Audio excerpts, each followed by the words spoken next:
기도하겠습니다.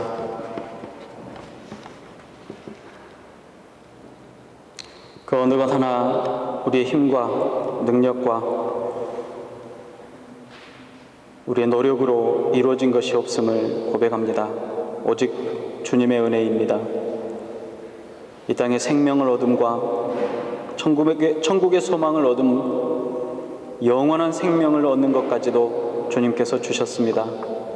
이 기쁨이 우리 안에 있게 하여 주시옵시고, 이 기쁜 마음이 우리 안에 생명으로, 생기로 더불어 그리스도의 날까지 나아가는 힘과 용기가 될 수 있도록 허락하여 주시옵소서. 주의 말씀 위에 성령을 덧입히실 줄 믿사옵고 예수님의 이름으로 기도합니다. 아멘. 사람은 누구를 따라가느냐에 따라서 그의 인생이 달라집니다. 장사꾼을 따라 나서면 그는 장사꾼이 될 것입니다. 정치하는 사람을 따라 나서면 그는 정치가가 될 것입니다. 도둑을 따라 나서면 그는 결국 감옥에 갇히게 될 것입니다. 마귀를 따라가면 어떻게 되겠습니까? 그는 지옥에 가게 될 것입니다. 엘리사는 엘리야 선지자를 끝까지 따라가서 갑절의 능력을 받은 능력의 선지자가 되었습니다. 시몬과 안드레, 야고보와 요한은 배와 그물을 버려두고 예수님을 따라가서 예수님의 제자가 되었습니다. 가룟 유다는 물질과 명예를 따라갔다가 비참한 결론을 맞이하게 되었습니다. 오늘 우리들은 본문의 말씀 속에서 예수님이 제자들을 부르시는 모습을 볼 수 있습니다. 시몬과 그의 동생 안드레가 바다에서 고기를 잡기 위해서 열심히 그물질을 했습니다. 그것을 보시고 나를 따라오너라, 내가 너희로 사람을 낚는 어부가 되게 하리라 말씀하셨습니다. 그때 그들이 그물과 배를 버려두고 예수님을 따라왔습니다. 또한 야고보와 요한도 그물을 깁고 있다가 예수님의 부름을 받고 따라 나섰습니다. 또 마가복음 2장 14절에 보면 예수님께서 지나가시다가 알페오의 아들 레위가 세관에 앉아있는 것을 보시고 그를 부르셨습니다. 저에게 이르시되 나를 쫓으라 하시니 일어나서 예수님을 쫓았다고 성경은 말합니다. 우리가 예수님을 믿는다는 것은 무엇을 의미합니까? 믿음이라는 것은 예수님을 따라 나서는 것입니다. 말씀을 따라가는 것을 말합니다. 그래서 예수님을 믿고 따르는 사람들을 성도라고 말하는 것입니다. 예수님께서 갈릴리 바다에서 고기를 잡던 어부들을 부르셔서 제자를 삼으신 것처럼 오늘 또 예수님께서는 저와 여러분들을 부르고 계십니다. 그리고 주님을 따라오라고 말씀하십니다. 예수님을 따르는 길은 과연 어떤 길입니까? 성경은 예수님을 따라가는 길을 자기를 부인하는 길이라고 말합니다. 또 예수님을 따라가는 길을 십자가를 지고 가는 길이라고 말합니다. 마태복음 16장 24절은 이렇게 말합니다. 이에 예수께서 제자들에게 이르시되 누구든지 나를 따라오려거든 자기를 부인하고 자기 십자가를 지고 나를 따를 것이니라 라고 말씀합니다. 먼저 자기를 부인하라고 말합니다. 자기를 부인한다는 것은 자기 자신을 완전히 포기하는 것을 말합니다. 나는 죽고 내 안에 예수님이 살아계시는 것을 말합니다. 예수님의 사람이 되는 것을 말한다는 것입니다. 예수님의 마음과 예수님의 생각이 나를 온전히 지배하고 나를 움직이게 하는 것이 바로 나를 버리는 것입니다. 자기를 부인한다는 것은 내가 누구인지를 바로 아는 것입니다. 먹물보다 더 검은 죄로 가득 찬 내 모습이 무엇인지 분별할 수 있다는 사실입니다. 더 이상 거룩할 것이 없는 바로 그런 존재가 나라는 사실을 깨닫는 것입니다. 바로 인식하는 것입니다. 가장 영광스러운 자리에 내가 주인이 되는 것이 아니라 예수님이 주인이 되는 것을 아는 것을 말하는 것입니다. 우리가 예수를 믿고 구원을 받아 하나님의 자녀가 되었는데도 아직도 내 육이 살고 내 혈기와 고집이 그대로 남아있다면 자기를 부인하는 삶이 결코 될 수가 없을 것입니다. 버려야 합니다. 포기해야 합니다. 그래야 주님을 따라 나설 수가 있습니다. 그런 후에는 자기 십자가를 지는 것입니다. 십자가는 지는 것입니다. 구경하는 것이 아니라는 것입니다. 아름답게 장식해서 걸어두는 것이 아니라 내가 지는 것입니다. 진다라는 말은 죽음을 말합니다. 예수님을 따라가면 죽어야 합니다. 내 육이 죽고 내 생각이 죽고 내 못된 성질이 죽고 내 고집이 죽어야 합니다. 죽지 않고는 주님을 따라갈 수 없습니다. 또 십자가를 진다는 말은 충성한다는 말입니다. 누구든지 자기 자신에게는 십자가가 있습니다. 자기에게 맡은 사명이 있습니다. 하나님께서 우리에게 주신 탤런트들이 있습니다. 그런데 그 십자가를 무겁다고 벗어버린다면, 힘들다고 맡긴 사명을 감당하지 않는다면 예수님의 제자, 예수님을 쫓는 사람이 될 수가 없습니다. 십자가는 지는 것입니다. 십자가를 지는 것은 사명을 잘 감당하는 것입니다. 자기에게 주어진 사명에 최선을 다하고 잘 감당할 때에 하나님의 은혜가 더 크고 풍성하게 임하는 것입니다. 그래서 마태복음 25장 21절은 이렇게 말합니다. 그 주인이 이르되 잘하였도다 착하고 충성된 종아, 내가 작은 일에 충성하였음에 주인의 즐거움에 참여할지어다. 그리고 그 말씀 앞에 이렇게 말합니다. 내가 많은 것으로 내게 맡길 것이다. 주인의 기쁨은 종의 충성스러운 모습에 달려 있습니다. 주인은 종이 충성스럽게 그 일을 감당하는 모습을 보고 기뻐하고 즐거워한다는 말입니다. 작은 일에도 충성하는 착한 종을 주인은 기뻐합니다. 그리고 그 종을 향해서 자랑스러워하십니다. 그리고 그 종에게 더 많은 일들을 맡기시고 더 큰 기쁨을 누리시겠다라고 말합니다. 주님을 따라가면 자기를 부인하고 자기의 십자가를 져야 합니다. 세상의 것을 포기하고 나를 죽여야 합니다. 그리고 맡겨진 일에 충성해야 합니다. 이것이 바로 주인 되신 주님이 우리에게 바라시는 일입니다. 이를 통해서 누가 주님의 제자인지, 이를 통해서 누가 주의 나라의 주인이 될 것인지를 분명하게 우리에게 말씀하고 계십니다. 오늘 본문의 말씀을 보면 시몬과 안드레는 예수님의 부름을 받을 때에 배와 그물을 버려두고 예수님을 따랐다고 했습니다. 요한과 야고보는 그의 부친과 그물을 버리고 예수님을 따랐다고 했습니다. 마가복음 10장 28절은 말합니다. 우리가 모든 것을 버리고 주를 따랐다. 사도 바울은 바리새인 중에 바리새인이요 베냐민 지파요 가말리엘 문하생이요 법으로는 흠없는 사람이었으나 그가 가진 모든 것을 버리고 주님을 따르겠노라고 말하고 그렇게 살았던 사람입니다. 예수님을 따라서 이방 민족에게 예수의 복음을 전하고 온 세계가 복음화되는 기초를 놓은 사람입니다. 아브라함은 본토 친척 아비집을 버렸습니다. 그리고 하나님의 말씀을 따라서 하란을 떠나 가나안 땅으로 향했습니다. 그리고 그 가나안의 주인이 되었습니다. 믿음의 조상이 된 것입니다. 열왕기상 19장 19절에 엘리사가 엘리야의 부름을 받았을 때를 보십시오. 12결의의 소로 밭을 갈고 있다가 그 모든 것을 버리고 따랐다는 것입니다. 예수님의 가셨던 그 길을 따르는 것은 버리는 길임을 성경은 분명히 합니다. 버려야 합니다. 세상도 버리고 물질도 버리고 부귀와 영화와 명예와 인기도 버려야 합니다. 자존심이나 체면도 버릴 수 있어야 합니다.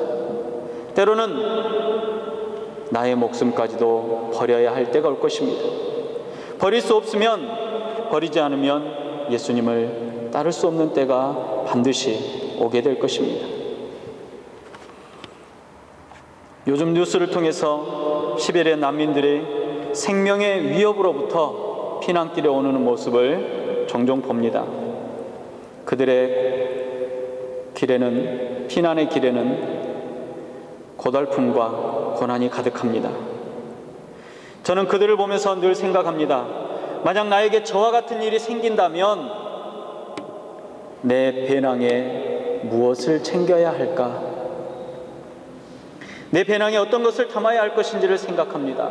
무겁고 쓸모없는 것들은 버려야 합니다.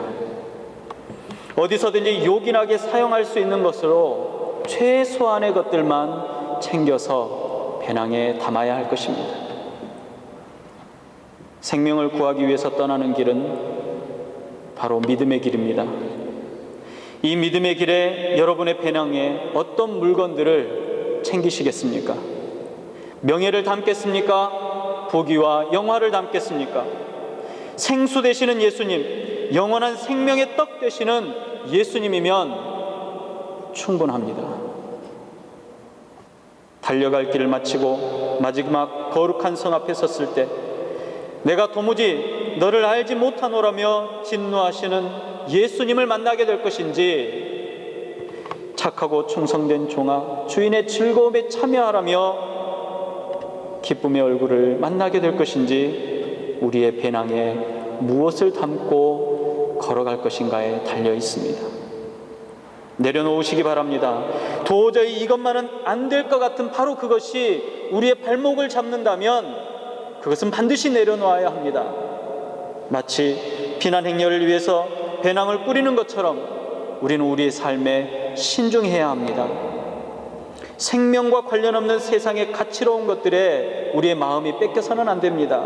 가차없이 내려놓으시기 바랍니다.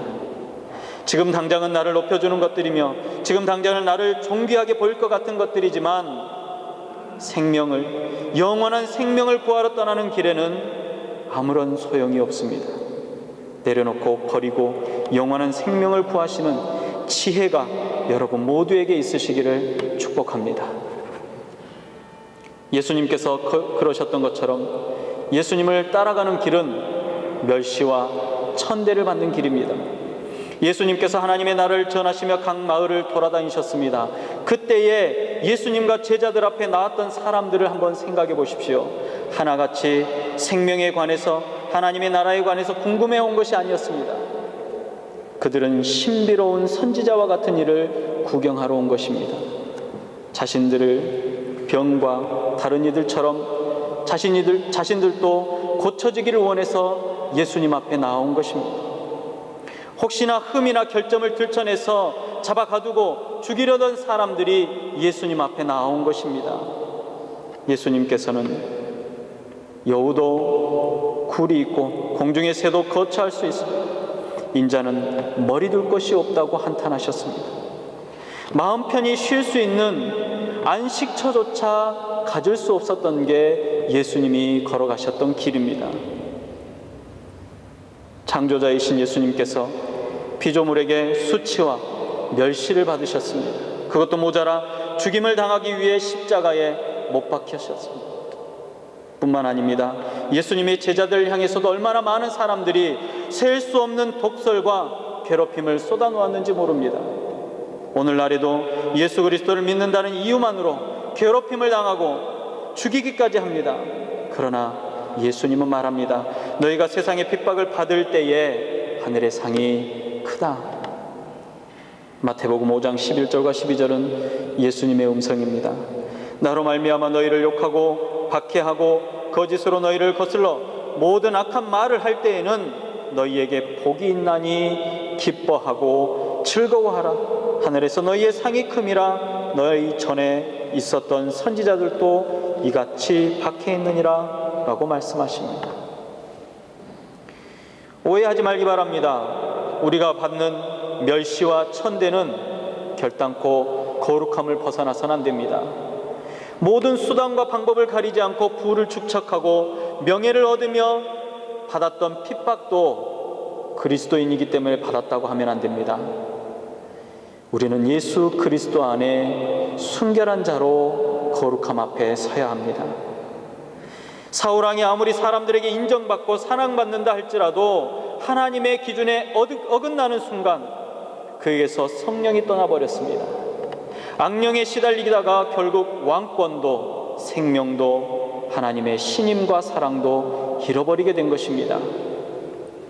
예수님을 따라가는 길이, 믿음의 길이 천대를 받는 길이지만 이 생명이 다하는 날까지 우리 주님이 가셨던 그 십자가의 길을 우리는 따라 나서야 됩니다.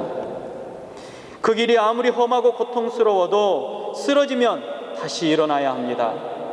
포기할 수 없습니다. 왜냐하면 이 길만이 생명의 길이기 때문에 그렇습니다. 이 길이 구원의 길이요, 이 길의 끝에 천국이 있기 때문에 그렇습니다. 우리의 모습을 돌아보아야 합니다.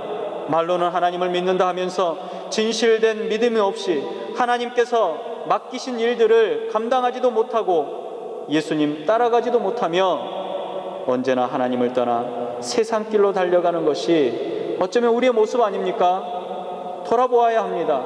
우리가 교회 안에서 집사요, 권사요, 성도요, 목사라고 할지라도 하나님의 뜻대로 살지 못하고 세상의 가치로운 일에만 마음을 빼앗긴다면 그것은 예수님의 제자가 될 수가 없습니다.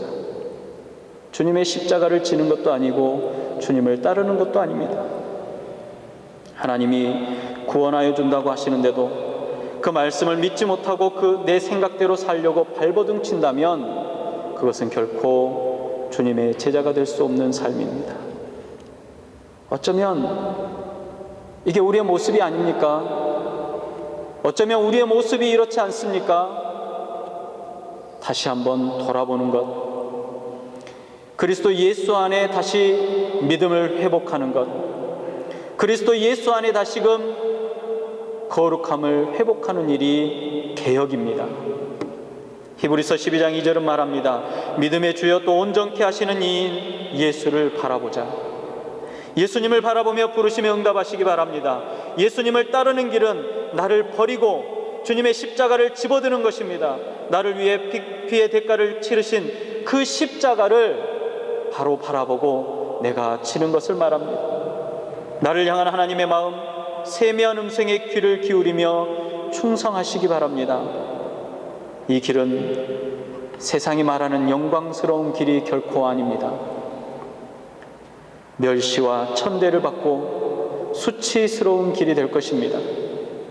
그래도 가야 합니다. 멈추거나 돌아서지 마시기 바랍니다. 멈춰서고 돌아서는 순간 우리는 죽습니다. 주님의 음성을 들었던 베드로와 야고보, 안드레와 요한이 그들의 인생을 바꾸었던 현장은 바로 예수님의 음성이 울렸던 나를 따르라, 나를 쫓으라 했던 바로 그 현장입니다. 오늘도 여러분들을 향해서 예수님께서 말씀하십니다. 생명의 주님이신 예수님을 바라보시고 그분의 음성에 귀를 기울이며 영원한 영광의 도성 천국문 앞에서 환한 미소를 띠는 주님의 그 미소에 화답하시기를 바랍니다. 그 미소 안에 여러분의 삶이 있으시기를 주님의 이름으로 축복합니다. 기도하겠습니다.